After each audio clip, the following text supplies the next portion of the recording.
Coba fitur dengarkan berita di News Plus aplikasi RCTI Plus. Presiden Prabowo Subianto meminta kementerian, lembaga untuk efisiensi anggaran hingga 256,1 triliun. Meski demikian, tercatat sebanyak 17 kementerian dan lembaga negara yang tidak terkena pemangkasan anggaran. Saya tegaskan kembali bahwa hal-hal di luar itu yang bersifat seremoni, upacara, merayakan ulang tahun ini, ulang tahun itu, hari ini, hari itu, kita tidak anggarkan. Penghematan anggaran diperlukan untuk membiayai program-program pemerintahan Prabowo Gibran, salah satunya untuk program makan bergizi gratis.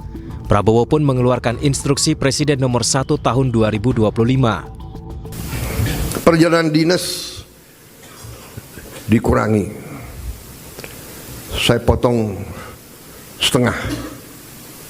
Dengan setengah kita bisa menghemat 20 triliun lebih.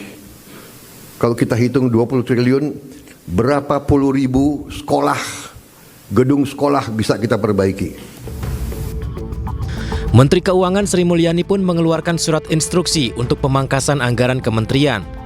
Meski efisiensi gencar dilakukan di sejumlah kementerian, namun pemerintah pastikan tidak akan menyentuh belanja pegawai maupun bantuan sosial atau bansos. Saat ini bahkan kami melakukan lagi adjustment agar makin tajam berbagai penyesuaian anggaran di kementerian dan lembaga yang diinstruksikan oleh Bapak Presiden sedang berjalan. Tujuannya agar birokrasi makin efisien dan kegiatan serta penggunaan uang negara APBN betul-betul bisa langsung dinikmati masyarakat. Meski demikian, ada beberapa kementerian dan lembaga yang tidak kena pemangkasan anggaran.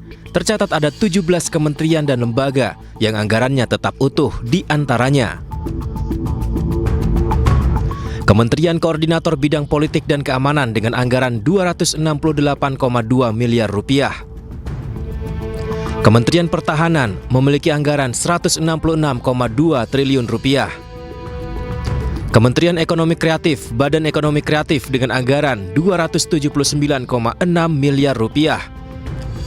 Majelis Permusyawaratan Rakyat atau MPR memiliki anggaran 969,2 miliar rupiah. Dewan Perwakilan Rakyat atau DPR dengan anggaran 6,6 triliun rupiah.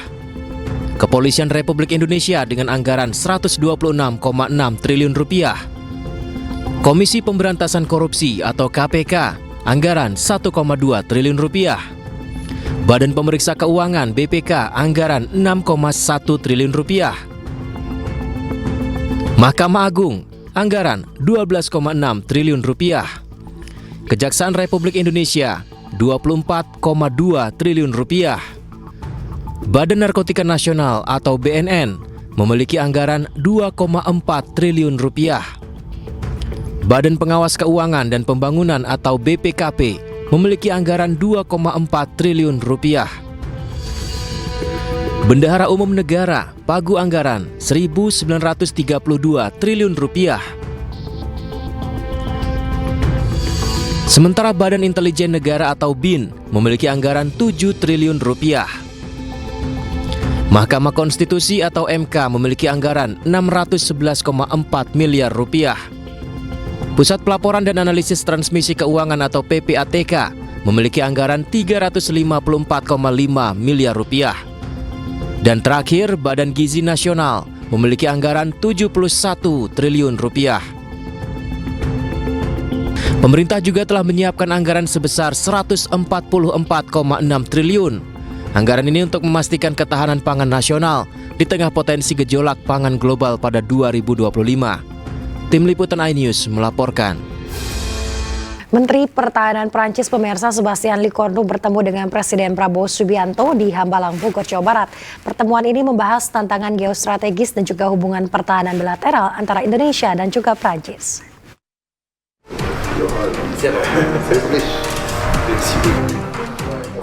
Menteri Pertahanan Prancis Sébastien Lecornu menyambangi Presiden Prabowo Subianto pada 31 Januari 2025.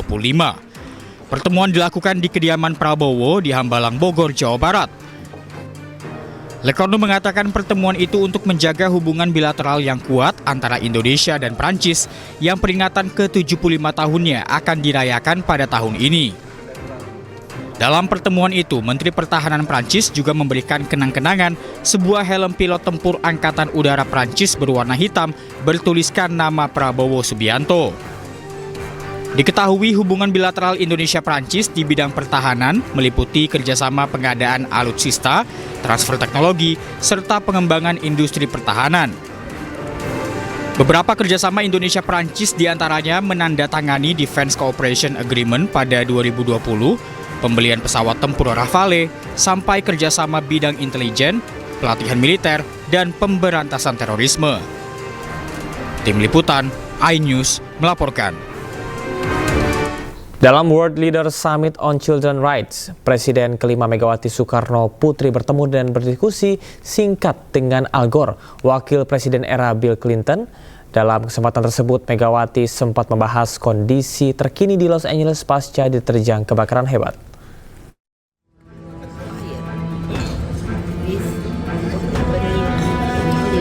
Di sela-sela World Leaders Summit on Children's Rights yang diikuti oleh sejumlah pemimpin negara di Vatikan, Megawati Soekarno Putri memberi perhatian khusus terhadap bencana kebakaran yang terjadi di Los Angeles, California beberapa waktu yang lalu.